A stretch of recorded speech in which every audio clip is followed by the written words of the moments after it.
knowledge, so let us tell you about Palace. Rolling straight to the ceiling, crowns and crystals, top like journeys, dishing out malice. Hold up, South London's grandest, far from bandits. Anything earned for a goal of innovation, just passing the team over here might finish out. Bright future we can't vanish. It's E2's finally day that says us. Rev up the engines, no more reverse reactions. Fan cans bounce on stream. Share up the team, support the dream team when Eagles fly, make noise and scheme. Dare to dream or dream to dare, taking a step to become supreme.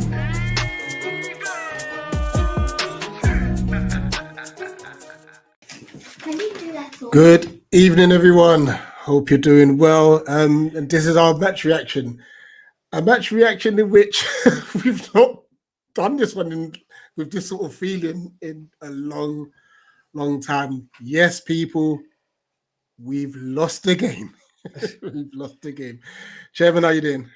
Yeah, not too bad. Bit obviously tired after yesterday. I'm going to work today, but you know, it's nice to go to a new stadium. I mean, it was just a bit. I'm not disappointed. I'm just frustrated. I mean, that's a better way to put it. Absolutely. I think before we actually really get into it, I'm not going to be like somber about the defeat. But what I am going to do is I think we should give a moment's applause for our 19-game unbeaten streak, because it's an achievement. It was an achievement. So I'm going to give a great achievement. Great achievement for us. All right.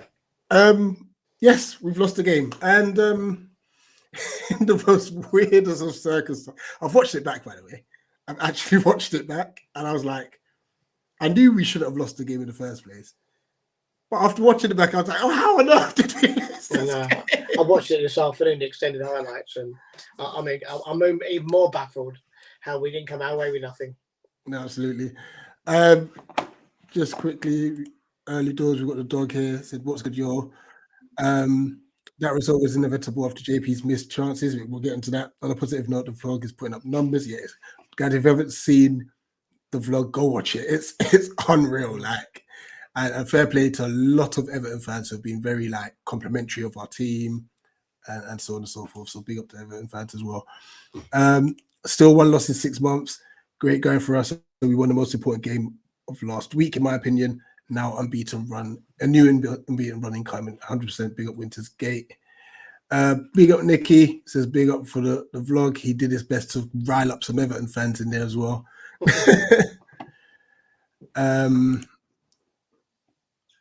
Big up Mary, said excellent vlog. Thank you, Mary. All right. I'm going to look this up as well. So something from Bobby Ramsey, Glasgow not offered a contract at all. I didn't think he's been offered one yet. I think they were talking about doing it during the national break. So I wouldn't read too much into that just yet, but yeah. Yeah, we'll wait and see on that one. Big up, Tim. Hey, I'm sorry. I was watching the under 21s. If you haven't seen the move, Essay's looking really good in this game. Which is good. We need that. But yeah, frustrating loss yesterday. Yeah, totally.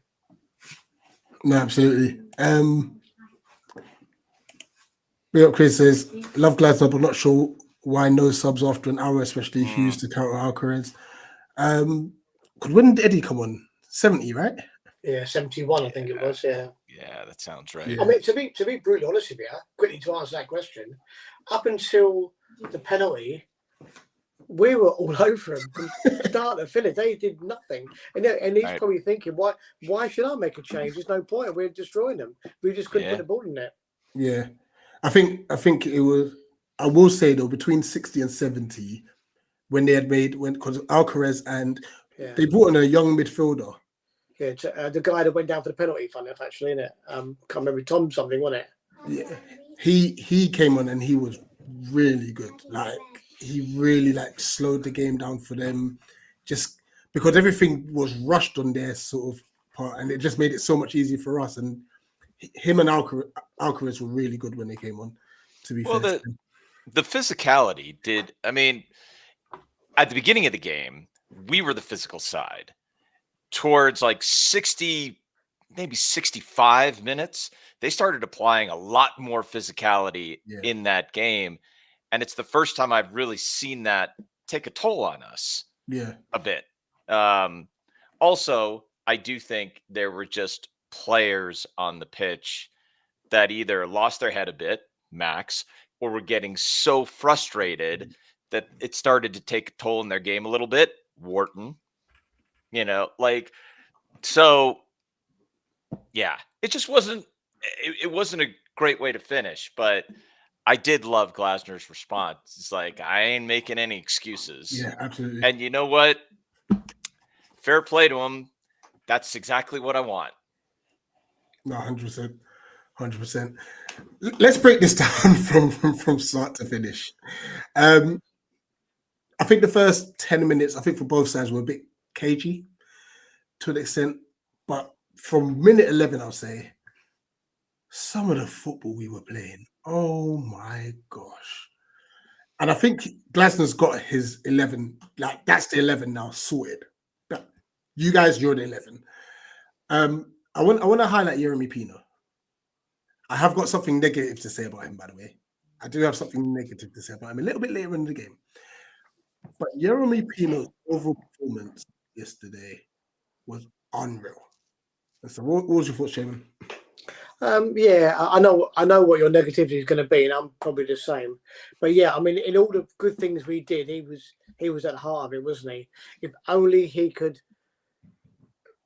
I don't know, improve the final ball, because he does all the great things. He runs with it, he presses the space, he drives forward the ball, and then when it's like time to slip the ball in, overhit, unhit. But he did slip 2 great balls in, one to Sarr and one to Mateta second half. But yeah, generally he was our brightest spark. He was where all our attacking options came from, undoubtedly. No, absolutely, Tim.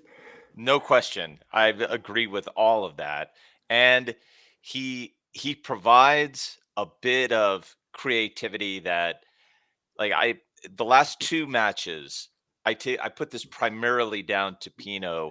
One of our big struggles was to break down teams that would sit a little bit deeper or defend with a fair amount of resiliency.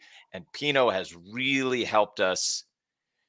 I'm not going to say unlock. I don't think he's done that yet. No. But he has moved pieces around the field that create space that, honestly, we've struggled for that. We've really struggled to get that. And he is instrumental.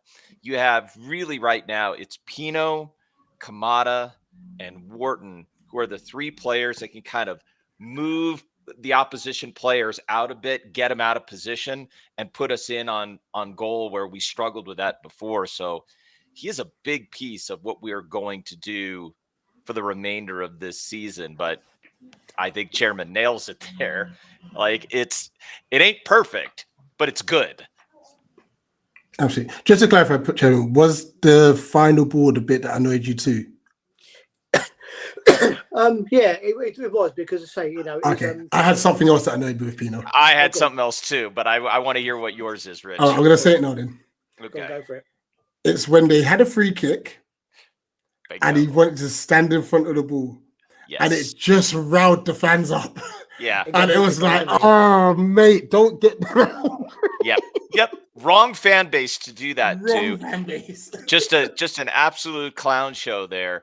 And I just like, I almost hate myself for saying this name, but like, Yeremy, look, let the lot down on the South Coast. They have guys like Neil Mopé.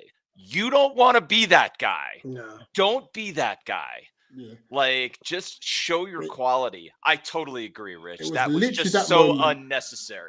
Because it was quiet the whole Yeah, game. it was, yeah. Yep. And then all of a sudden, that moment, the decibels just went boom. And I must say, You the could stadium feel is it a through the beautiful broadcast stadium. too. You can hear it in the stadium, and it was just like, Yep. oh my days, this is going to be a long 20 minutes here. Yeah. So yeah, I'm sure he'll learn from it. But yeah, my goodness me, it was just like, don't give him something. We literally had them. But anyway, let's go back to the beginning. Pino, he did a great little bit of skill, passed it on to Ismail Assar. We're all screaming, shoot. And he's obviously he's laid it off for Munoz, who he's tucked it away very good. He really did, didn't he? Yeah. Very, Great very goal. good finish. And I thought at that moment, I was like, good. get a second. We need a second. Seriously. You know, and to be honest, especially in the first half, I think it's through no want of trying. Mitchell hit the outside of the post. Mateta pulled off got a good save out of Pickford and stuff. I think the frustration obviously came in the second half because they made two changes. Beto and Alcaraz, I believe, were the two that came on initially. And they started to play a bit better, but then we weathered that early storm. And then we didn't take advantage of the crucial moments. Let's start with Mateta's first opportunity. I'll start with you, Tim. The one on the right-hand side. It felt to me like he was jogging. He generally could have actually been tired.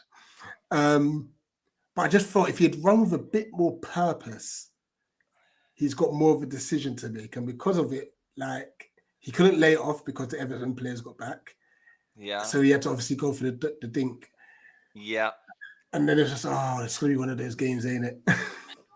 Yeah, and it's the insult of insult. It's O'Brien that gets it off the line. But to be fair, I think you make a good point there, Rich. It was just not what I'm accustomed to with JP, which is high energy, hit it fast, hit it with pace.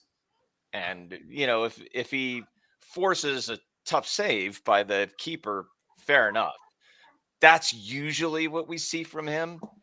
And it just felt a little slow and a little lethargic and frustrating because, a goal like that, because of the way we cut them open, is the kind of thing that just kills the game if it had gone in. So, yeah, real frustration there. Sorry, Richard. I've got a different view on that, actually. Okay. I thought I know. Listen, Mateta's not the quickest bloke in the world, and if he gets away, they're always going to get back at him. I thought that when he got into the box, his second touch, I thought it was heavy, and then he was stretching, and because the keeper was coming out, the ball was getting. It was like he sort of scooped his foot underneath it because. Yes, he did dink out of the key, but it went so slowly. That anyone, he could have chested it down and kicked it away, O'Brien. It made it very, very easy for him. Very, very easy. Yeah. And I think that was his problem. It was a second touch. It was a bit heavy. If he'd have done it a little bit softer, and then he still would have had maybe 10, 20, 15 feet. Obviously, it's easy to say now because I'm not in that situation. But when he did have him right on top of him, I think he could have hit it with a bit more power. And then undoubtedly, I don't think O'Brien would have got anywhere near it. But because he hit it so slowly, it gave him time to get back, personally. Do you think that, and I'm not going to go, he's back to his 22, 23 season. No, not that. Do you think he struggles with having so much time to think about his decision? Yeah, JC says this all the time. He said when he's got to think about it, if you think about the last couple of games, just how many one-on-ones I know. I think it was Liverpool, wasn't it? When they were both offside, but he missed 2 one-on-ones again, didn't he? And I think he did it at West Ham as well, and he definitely did it twice yesterday.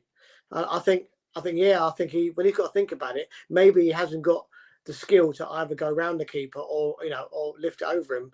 But if he hasn't got time to think, he's just because when he kicks the ball, he kicks it hard. But saying that, go back to Ipswich last year away when he broke away through and the keeper came back but when he dinked that one, he did a lot more power and said no one can get back and just floated straight into the goal. This time it was a bit too slow. No, I think he is tired because when you see him in the warm-up before they've kicked off and he's already sweating, you think, hey, what's going on there? So, but no, I think it was his personally. I think it was a second touch. It was a bit heavy, personally. Mm. No, it was a bit frustrating. We're in the crowd thinking we're going to rue this. Yeah, we said that at the time. Yeah, we all looked at each other and said, Yeah, and then literally moments later, Sarsfield. All right, to be fair and credit to Pickford, he's off his line quick. That's one thing he's good at. He's off his line very quick. But then Sard does take it round him, but doesn't take it round him with conviction, which means he can't get a shot off with his left foot, So then we think, we've wasted that opportunity. But then he makes another opportunity. He has a shot. It ricochets to Mateta, and he can't sort his feet out. Yeah. And I don't think he realized he had a lot more time than he actually thought he did. Do you know something? I watched this back this afternoon, and obviously when you're there watching it live, you see something. When you watch it back, see Sarr, he didn't pass him. Sarr tried to shoot. The ball ricocheted to Mateta, and this is what I don't remember at the game, but I watched it when I watched the highlights back. Mateta controls the ball first. He doesn't hit it first time. There's no question about his feet. He's controlled the ball. He's killed it, and he tries to sweep it. Even the pace he did sweep it, still would have gone in the goal. But to miss the target after you've controlled the ball, it's carnage. It really is criminal. But what I mean by he couldn't sort his feet out is he decides to swipe at it with his left foot when he had time to put it on his stronger right foot. Yeah. Pick either corner. That was the moment we looked at each other and went, "We're going to regret this." That was the moment, undoubtedly, because if he can't score into an open goal. Remember, Pickford was still on the other side of the goal, lying in front of Sarr, wasn't he? Yeah. So literally, there was nobody in the goal. We just had to sweep it in. 100%. And 2-0 then, I think the win would have gone out of their South would have won it comfortably. Yeah, absolutely. Big up Shoulder Toffee, evening lads. Glad you'd had a safe journey home. Yeah, we made the most of it. We made as much as we were so annoyed. We've got to try and bring some joy on that train journey home. Otherwise, you're just going to be like wallowing in your own misery and stuff. But yeah, we were disappointed, very disappointed. But I want to say as well with the Everton fans, the ones that have commented on like our vlogs and the ones that we were talking about to outside the stadium were just like, I don't know how you didn't beat us. So they were very gracious about it all and stuff. Unlike those Liverpool fans who decide to like laugh and celebrate that Everton have won a game just to say that you've got one over on Palace. Are you not league champions? We're Palace, little old Palace, and you're getting wound up by us? Come on. Yeah. I've got to agree with you, Rich. I can honestly say that the Everton fans that we spoke to on the train, walking back after the game, were so honest and refreshing. You know, we walked out. I'll tell you a story, Tim. We walked out, and then JC was down in front, and I was walking next to Rich, and there was two guys behind us. They weren't talking to us; they were talking to each other, and their words were, "I can't believe that." He said that first half, the referee gave us everything, and we should have been 4-0 down. And we looked at it and went, "Yeah, absolutely." That's exactly what. That's what an Everton fan. You think, "My God." Probably the best comment I heard after the game. I don't know if either of you saw this. Did you see in Jack Grealish's post-match? Yeah, we watched it. He said, like, it looks like the man of the match is coming to me. It really ought to go to Adam Wharton. He was the best player on the pitch. I have a soft spot for. I know Grealish is a bit of a character and a little bit of a clown, but I really like him, and I think he fits that Everton side quite well.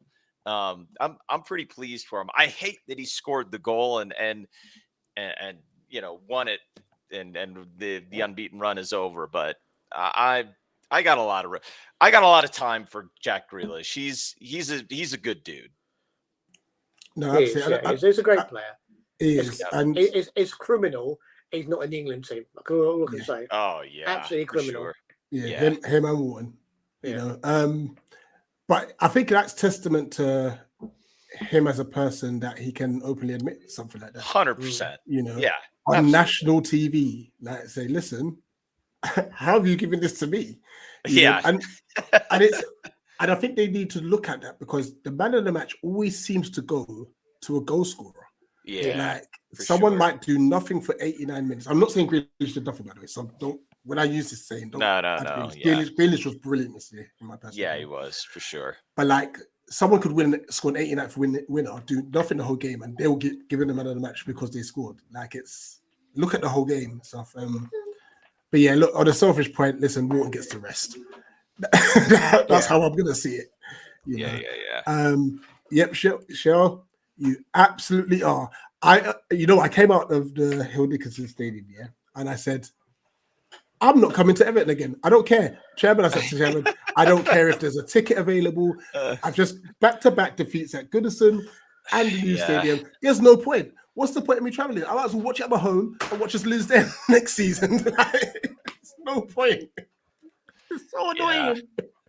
Mind you, one thing I will say, Rich, the Everton fan on the train said to us on the way up there, he said, we said to him, how far is the station? He went, oh, it's only 25-minute walk from the ground. And after walking for 50 minutes, and we're still not there. You think, bloody hell, like, honestly, but on and on. It's a bit out of the way, unfortunately.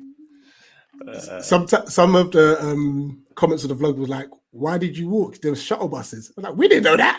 No, we didn't say Oh no. Well, to be fair, we got off the train at Lime Street, and there was a whole load of Palace and Everton fans on the train, and we basically just followed the Everton fans, pretty much, didn't we? Because we were told, but it'd be about 20 minutes. He wasn't really worried about it. We had about an hour and 4 minutes to burn, so it wasn't an issue. But Yeah, obviously, it was a lot longer than that. no, 100%. Yeah. Since we were on the topic of Adam Wharton, I tell you what, that referee had it in for him, didn't he? What the hell was that? I mean, half of them weren't even fouls, and then he booked him. The guy whacked him in the back, wasn't it? Can I just ask you what it was like in the stadium? Because I'm just looking at it. Totally infuriated. Like, we were getting no decisions. No, literally nothing. Yeah, it was terrible, and it didn't help. I made the horror. I should know better, but I made the mistake of reading the what was it? It was the Clattenburg article on like why it was the yellow card. Like, well, I should know better. I should never ever listen to anything that guy says, but whatever. I thought it was disgraceful. I mean, it was a terrible performance, and that's true.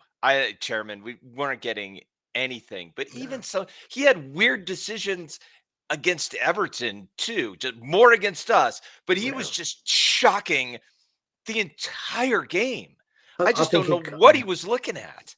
I think he got most things wrong. Even after seeing it, he should have sent Uche off. We totally agree with that. Yeah, that as well, didn't he? You know what? Like, when I first saw it, I thought, there's nothing. Then there came up a clearer image, like someone had sent through on X, and we were like, Uche, you are an idiot. Yeah, exactly. Yeah. Uche should have been sent off. He should have been sent off. He could have. That would have been the easiest. I don't know why they didn't send him off, because it's clear as day on the broadcast. You see him. I mean, I don't think he's literally punching him. I think he's just like trying to. I don't know what he's trying to do, but it's just idiotic. It was, could have easily been sent off. No, absolutely. I made a point, and I'll be interested to hear your viewpoints on this, guys, and everyone in the chat too. And our post-match thoughts. I'd said that yes, Mateta should have scored, but I felt that once he came off the pitch, we then couldn't hold the ball up. And this is not to have any critique of Nketiah. I just felt the game changed, where we're now looking long balls up to Eddie, and he's trying to run channels, not getting there, and the ball's coming back again and stuff. Bear in mind, we're very tired. I don't know what's your viewpoints on that. Like, granted, look, it's not Eddie Nketiah's fault. It's definitely JP's fault for missing his chances. But I feel we lost the element of just hold-up play, where we could have just killed a few more seconds and stuff. I don't know. What's everyone's thoughts? I'll start here, Chairman. I wonder what you think about this. I thought we lost more control of the game when Kamada came out, Rich. That's a fair point, actually. Like, the midfield. I hear what you're saying. But, was terrible. Yeah, I thought when Kamada came out of the game, we lost a lot of control. We lost control in the middle of the park. I thought balls just kept coming back at us over and over and over again. So I think it started. I might be wrong, but I thought we lost some real nerve and control in the midfield, and that changed things. Yeah, I mean, it does bring up the question as to why Hughes didn't come on, but I'm sure it's probably it must have been the knock. Yeah, it must have been the knock. Yeah. Can I ask one question? I can't remember. Did Kamada come off before Mateta? I thought he did. I do. You know what? No, I can't remember. That's no, that's not because that's not right. Yeah. wasn't Kamada and Lerma, wasn't that the double sub? I don't know. thought Lermo came on. I thought Lermo was the first sub. That's what I'm thinking about. I might be wrong about that. Check. I think it might have been. The reason why I say, because when I watch the highlights back, obviously you see things different when you're at the ground and when you see it. Absolutely. And and Ketcher came on 70. Lerma came on 82. Because I honestly thought after the penalty, yeah. I honestly thought they were already 1-1 when Mateta came off, but when Mateta got sub, it was still 1-0. 1-0, yeah. And I agree with Rich. I think that because they were coming at us and we were just literally just banging the ball forward, and literally we had no hold up play at all, and it was as much as we clear our line, within 10 seconds the ball was back in our box again, and that was the problem. We were screaming to hit the wings or just try to do something, but yeah. I think it was a combination probably of the two players. I mean, Kamada's, arguably one of our best players this year. Mateta, even if he does miss a chance, which is inexcusable, but he does give their centre halves a rough old time. Which when he goes off, Nketiah's not that kind of player. He's not going to do that. But you do need someone, even if he holds it up for 10 seconds, loses it, it's still giving the defence a little bit of a break. But literally for that last 15 minutes. And the other thing was, by this point, the crowd were well up for it, weren't they? You know what I mean? And it was, you could only, for the first 60, 70 minutes, you couldn't even hear them. And then for the last 15, 20 minutes, that's all you could hear. And we knew that was going to be an issue. Yeah, and I mean, I've replied to a few Everton fans because they've asked us about like the stadium and what they thought. I said, like, a lovely stadium. But I was like, I don't understand why, if that's the noise you're generating for those 15 minutes spells, imagine if you're like that for 90. Yeah. Exactly, yeah. Their stadium could be frightening. Yeah. But I guess it's systematic because of how they're played as well. Yeah, well, definitely they play very well. But undoubtedly, when the fans got behind the team, it undoubtedly was a lift, wasn't it? Yeah, it was a lift. Yeah, no question about it. Definitely lift them.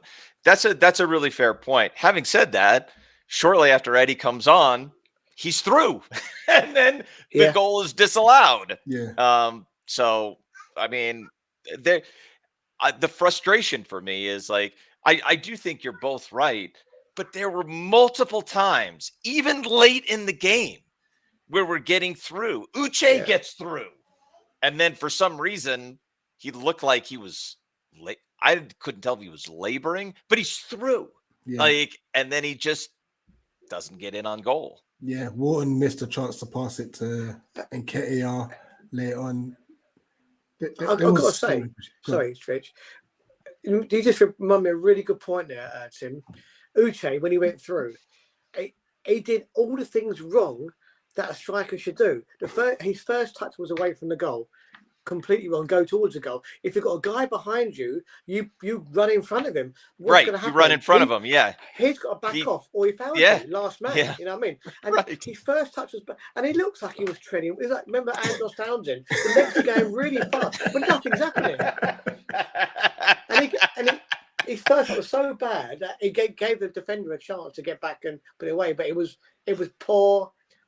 I know he's young, but it was poor for him. I'm sure that even if you're playing in non-league football and you get behind a centre half, you run in front of him. Let him run around you. It's further to get around you, or he fouls you. Yeah, no, you're a winner. You're exactly right. He makes the same. Who was it? It was earlier in the game. It wasn't Beto. It was the other Evertonian striker, Barry, and he makes the same mistake. Yeah, and Mark gets back on him and just pinches it right off of him. Absolutely. To be fair, that's a nice segue to like the Glasner discussion. Now, I'm not saying we're blaming Glasner, but are our substitutes not up to scratch because they don't play enough minutes? Go on, Chairman. I want to hear your view on this because I have a spicy view on this. I think this is more of a wider question. I think this goes back to squad depth, isn't it? And is our squad depth good enough? No, and that's pretty much why he sticks with the same sort of like 11, and when he does make a sub, it's pretty obvious he's going to bring on.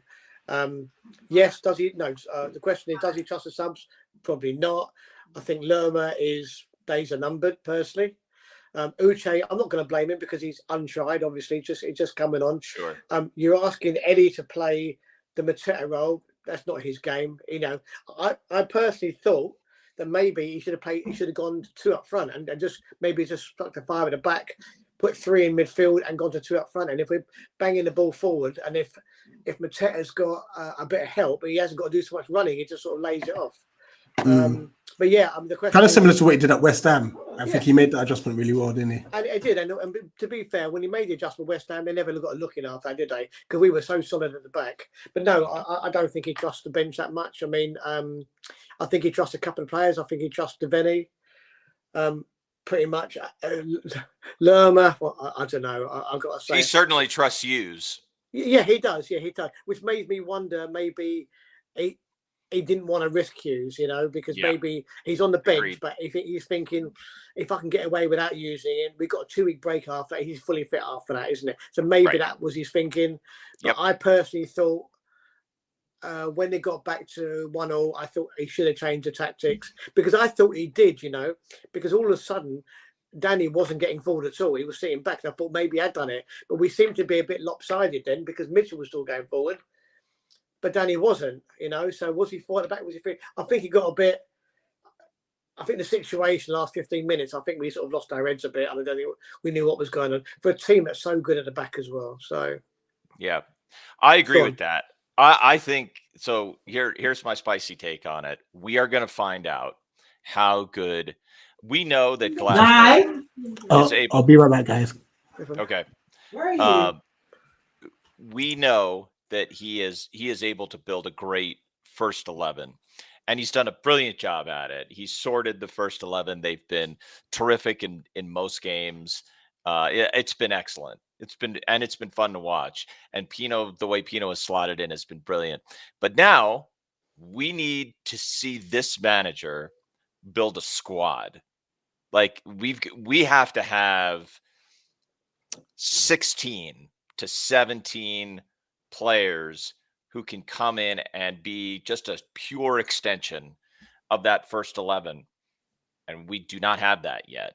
So this is the real challenge for Oliver Glasner as a manager. I don't think he's proven that yet, but I certainly think he's capable of it, and it's not going to be just on him. January is going to be super important.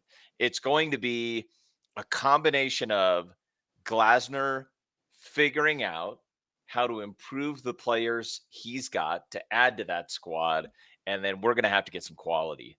We are definitely going to have to get some quality in January. So you would expect that during this international break, at least I hope there better be, you know, a conversation on the books between Matt Hobbs and Oliver Glasner, and sit down and say, like, let's talk now about what we're going to do in January.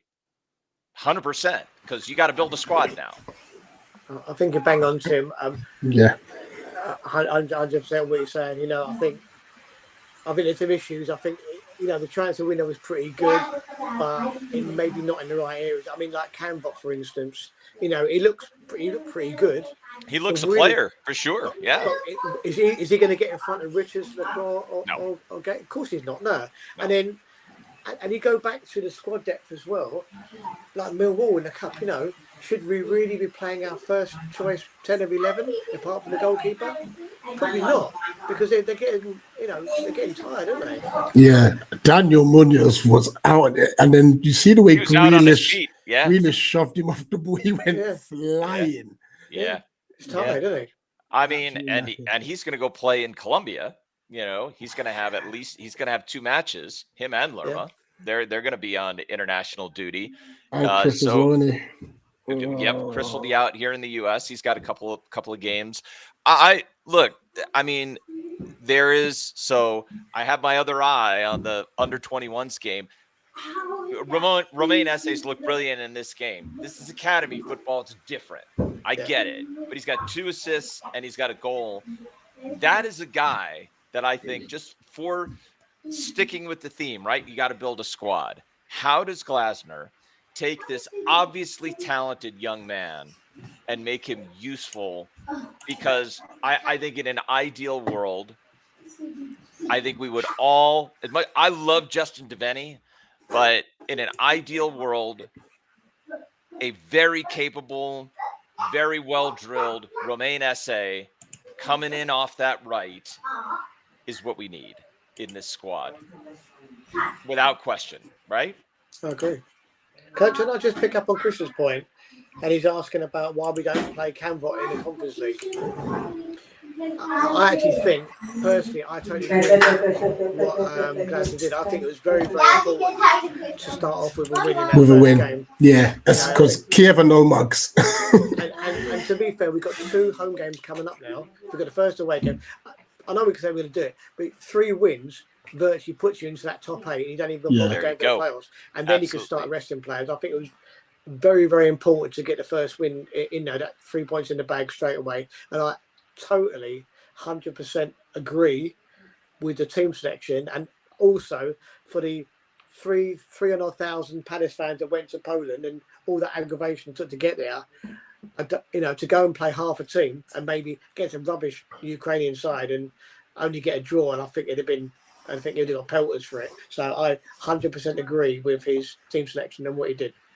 No, yeah. I agree. I think for the home game, I think there will be changes. But no disrespect to Lanaka, but it's a game that we should be comfortably be able to navigate. I don't expect a lot of changes, though, Rich, to be honest. Yeah, it won't be loads. I think we will, for the purposes of doing exactly what Chairman's talking about there, we will sacrifice Arsenal on the following weekend to get that second win against Lanarka. And we want it to be going away. We want to build up the goal difference, because the sooner you get that, and ideally into the initial 8, that first 8 was 7th right now. Yep. I mean, that's what you want. Yeah. 100%. 100%. I had something else in mind to spark. I got some overlays, guys. I got some overlays for us to have a look at. Right. The first one I found hilarious was this one.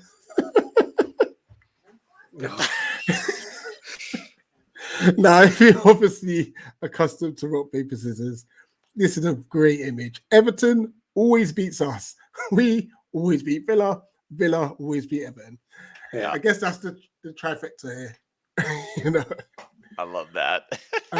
But this one is more of a talking point.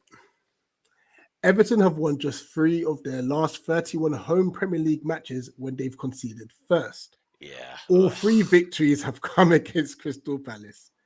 The 3-2 loss was it Frank Lampard as manager, and then obviously the 2 games where was it Sean Dyche and now David Moyes. We ain't won there since 2014 as well, but that is an outrageous stat, by the way. It really is. Yep. That was the old infamous Patrick Vieira kicking the fan, wasn't it? And that's right. That kept him up, doesn't it? That 3. It kept him up, yeah. Yeah. And still my favorite, banter song sung at a end of season party. He'll kick who he wants. He'll kick who he wants. Patrick Vieira, he'll kick who he wants. But yeah, no, for sure. It's maddening. I like this. I should be like, not that I like Everton, but like I'm generally fine with them because they feel a little like us. Yeah. But I hated that Lampard Everton team so much. Yeah. I just could not take it. Like that was the time, we just disdained it. We just hated them. I hated them. But I like Moyes. I like a lot more of these players. I feel like the fans are somewhat similar, but I'm over the losses. I'm just over it. Yeah, it's tiring now, man. It's tiring. Spiritual said just quickly, Lanaka was smoked out. AZ Alkmaar, but AZ Alkmaar did get a red card in like the first minute. Oh, Jesus. So that definitely played a factor. But yeah, look, we're not going to take any of the conference games lightly. But I'm sure our home form, we should be just navigating them. If we put the first choice team out, which I think we will do, I think we'll do it in the home game. I might drop the keeper. That's about it, really. And then we can get, say, 9 points in the first 3 games. I think the more interesting fact is what team do we put out against Liverpool in the League Cup? I think that's the time. I think we cannot, as a team, we cannot fight on 4 fronts. And I think one of them you've just got to sack it off. And I think it's going to be the Liverpool game. We didn't need that, to be fair. We really didn't. And I think they'll make loads of changes. We'll make loads. And that's the time to see what his squad's like. And then we'll see that, oh my God, it ain't too clever, is it? Yeah. But if we get beat by Liverpool, it's not going to bother me at all. No. Nah, it probably won't. It probably won't bother a lot of people. But I mean, actually, obviously, we don't want to lose, but squad depth wise and injuries and all of the stuff that could go wrong. Yeah, because by the time we play, I think I looked at it. Is it? I think it's 8 games in 22 days, isn't it? I looked at it on the train on the way home yesterday. It's a lot of football, including two away European games. Yeah. I mean, you've really got to get, I think Mary has got this right. The Glasner will prioritize finishing in the top 8 because you want that. That takes a game that you would have to play, take it off the calendar. Yeah. I mean, if you lose to Liverpool, I agree with you. I'm not going to be mad about it either. I know Glasner's going to want to win that game. And I would love to, I'd love to beat them at Anfield. Make no mistake. But if we lose that game and we get fixtures off the calendar, yeah, I mean, there's, we've got bigger fish to fry. No, absolutely. And I think Glasner will be drumming home to this team. Like, guys, you lot are the ones that will say you want to rest. Take your chances. Right. Absolutely. Then I can make some changes. Undoubtedly, yesterday, if we'd have got in 3-0 up at half time like we should have done, then there'd have been 5 subs within an hour, wouldn't it? Yeah. Yeah. Invested as many people as you could, no question about it. But at 1-0, you just can't do that, can you? 3 points is important. Yeah. You always give them a chance. Yeah. Yep. Always. No matter how bad you are, No, this is it.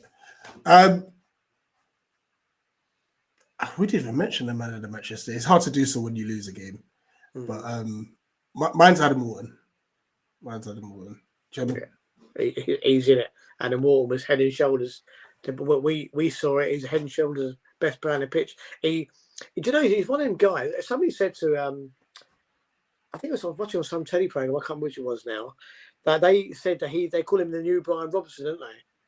And no pressure there. No, but you get these guys that they play in the middle of the park. Generally, there's no space, is there?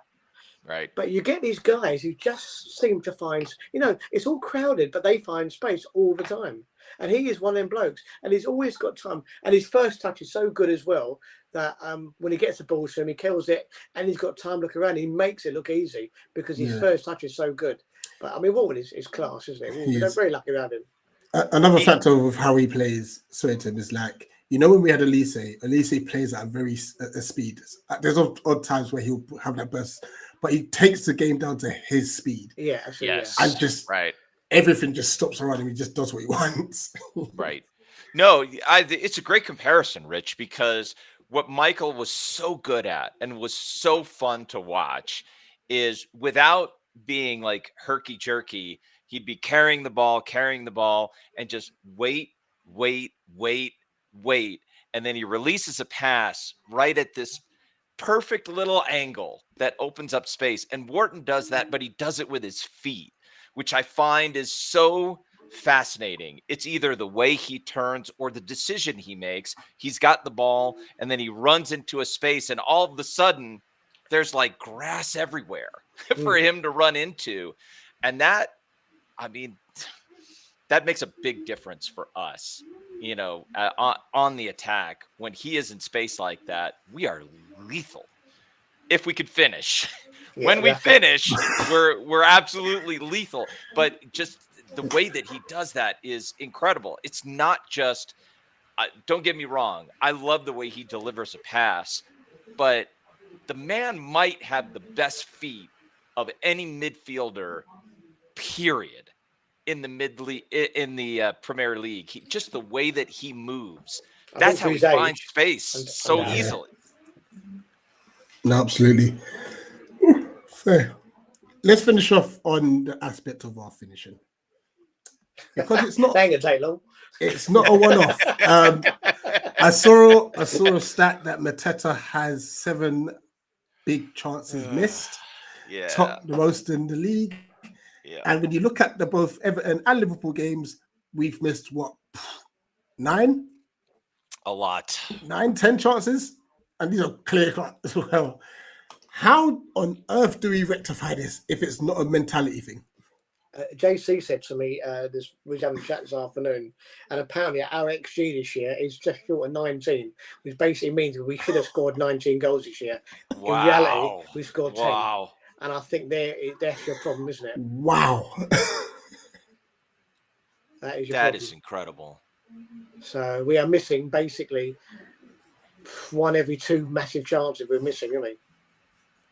That's too high a stat. But we are where we are because we've got a fabulous defence. Yeah. And that's basically it, isn't it? Yeah, for sure. You know, so you asked how do you fix it? I don't know. I mean, as far as a football manager is going to figure that out. I mean, clearly. So I mean, I can't tell Glasner how you fix that. But what I would think is that it's law of large numbers here. You just keep shooting. You just keep shooting. You never stop. And you just get into areas and you keep shooting until it freaking goes in. Because it's like, this is I mean, how do you fix the problem like this? You just keep going until you get a lucky bounce and it goes in. And then all of a sudden, the C parts and now goals are flying into the net. I mean, at least that's how it seems to work, which is a really unsatisfying answer because we've had chances and we have been trying to take them and then not taking them. It's just maddening. No, absolutely. On the flip side, though, I guess we'll all be more annoyed if we weren't creating chances at all. So yeah, we've just got to keep at it. The football we're playing is unreal. Yeah. Like, we're a joy to watch. Yeah, you know. sure. And a few more comments because I think there are some good ones. It's still the league phase, so Liverpool game's more important. I can see the argument, definitely. Big up to the Londoner who says, "Here, losing's part of the game." It sure is. Yep. This is a factor. We don't get goals from midfield. That's true. Kamada doesn't score, and nor does Wharton, does he? No. Kamada does have goals in him. If he, I mean, he just hasn't gotten off the mark for Palace, but he's got goals in him. But I think this is a factor. Yeah, but saying that, we have got a right back who scores more than all the midfielders put together. It's a good point. So, but it is an issue, definitely. Yeah, you know, big up to Mitchell as well. Successful teams, the goals are shared around, don't they? Yeah, sure. Absolutely. Big up to Mitchell as well, whose attacking output is so much better this season. I hit that post, didn't he, on Saturday? Yeah. Sunday? Yep. He did. And you know what? I think this is a point. We might need to treat Mateta like Haaland. You know, with Man City, he doesn't touch the ball much. He only touches it 10 times in a game, but he scores 2 goals. Yeah. We might have to do that with him because, like I said, with Mateta, what JC said, when he's got time to think, that's when he's messes up. But when he's instinctive, he's lethal. Maybe we've got to coach also, he's also lethal when he starts the goal move.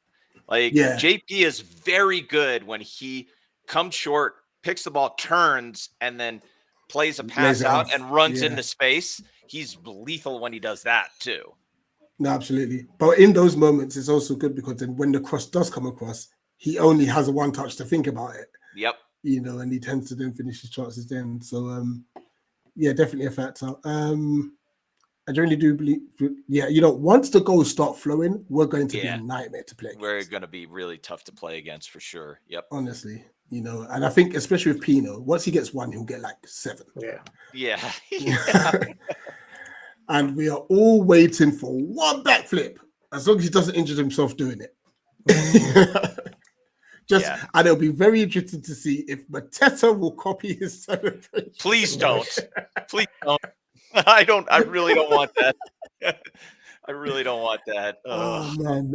Right, we'll leave it as that, guys, because I don't think there's anything more to talk about from a defeat. But yeah, big up to some of the Everton fans that came on, Adrian Ancelotti and Shell. You know, like I said, the Everton fans have been absolute class about this whole thing, by the way. You know, and hopefully their neighbours from Merseyside can take note Yeah. about being graceful, you know. But they won't. There's a massive sense of entitlement with some, and I repeat, some of their fan base. It's not all. Yeah. But yeah, look, it is international break, so there's not going to be much coming from us. But if we do find out like something to talk about, we'll let you know. We'll send notifications out. We'll go live. But enjoy the rest, guys. We have been streaming 6 days flat out, I think. Oof. Or we've had some That's a sort of lot. content strict. Yeah, so yeah. I'm sleeping tomorrow after work. But no, I really appreciate you. Thanks for like the vlog's got some crazy numbers and crazy support. So yeah, thank you for that. Make sure you smash the like button on that. Smash the like button here. Subscribe if you're new. Yeah, that is about it. And we'll finish with these last comments. Want to see war and then command score? Absolutely, I think we all do. And Londoner says Mateta needs to score more in open play. He sure does, but he misses too many chances. Enjoy your break as well, guys. And as always, up the palace. Up the palace. Eagles. Yeah.